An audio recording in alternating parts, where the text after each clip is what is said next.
Hey, what's up, lightboltjoe here. Today we are going to discuss book 51 in R.L. Stine's Goosebumps original series, Beware the Snowman. Came out January 97.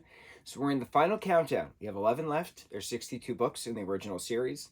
The series ends in July.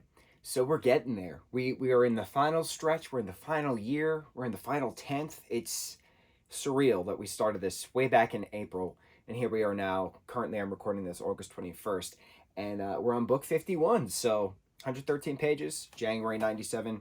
Main character is Jacqueline DeForest. She moves to Sherpia, which I don't think is an actual place, but it's located near the Arctic Circle. And she originally is from Chicago, so she grew up with her aunt in Chicago for the last 10 years. She's now 12. But it turns out she's from this village originally, and she left there when she was 2. Why? Why did she leave there? Where are her parents? Why is her aunt raising her? So she gets to Sherpia. It's constantly snowing. She meets these 2 kids, Rolanda and Eli, and they're building a snowman, described exactly as the cover art. And I'm shocked. I have no issues with this. Absolutely shocked. So each house in the village has this snowman, red scarf, scar on his face, sinister growl with the hands going up, and Jacqueline doesn't understand why. So Rolanda and Eli share their, the town legends kind of a thing, village legends, that there's a snowman, a living snowman up in the mountains in this ice cave, and he, will cause chaos and all these things, and they want to make sure that if he comes down to the village to cause chaos, he sees all the snowmen who look just like him, and he'll feel sympathetic because he sees everybody is praising him, honoring him, if you will. So then it's a matter of, is this snowman actually real? And what happens when it's discovered that the snowman is actually real? So Jacqueline's remembering this poem about a snowman, Beware the Snowman. We get it in the beginning, we get it in the middle, we get it at the end.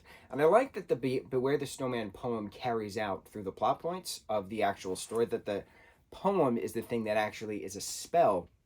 This is all about magic. So there is actually a talking, walking snowman, rolling snowman, if you will, shuffling if they're going through the snow.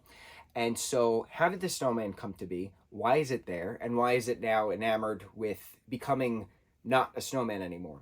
So it convinces Jacqueline, who then travels up, that the snowman is actually her father. And her father was turned into the snowman by her aunt, who's this evil sorceress. And he, knows that the magic only lasts 10 years or something like that. So then that's why the aunt brought them to the village to try to recast the spell. And then the aunt meets her up there with this book of poems and states how she's not the sorceress, that her mom and her dad were the sorcerers, and that this is actually a monster that they created inadvertently and then trapped in a snowman, and he's lying, don't believe him. So the 12-year-old Jacqueline needs to know the truth on her own terms. So she wrestles her aunt basically for the poem book, gets the last verse of the Beware the Snowman poem, unfreezes the snowman, who turns out to actually be a monster. But the old man in the log cabin with the white wolf, who's been guarding the mountain the entire time, is actually revealed to be her father. And he's been staying there this entire time to make sure the snowman stays up there. And he can't reverse the curse for some reason because his magic's not as strong anymore. Something to that extent.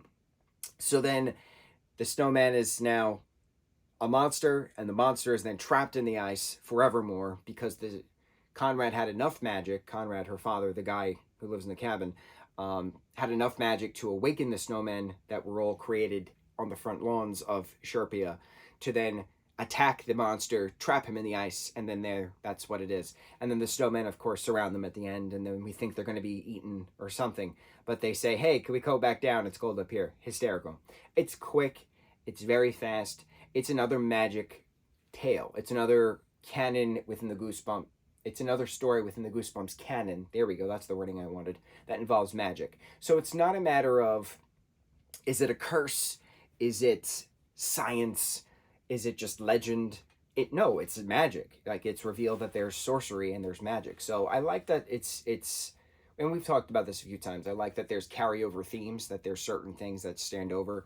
My favorite trope of the Goosebumps books are the ghosts that you can actually touch and interact with. My favorite, absolutely favorite. Threw me for a loop, that very first, The Ghost Next Door. Absolutely loved it. Yeah, so Book 51 in R.L. Stine's Goosebumps original series, Beware the Snowman.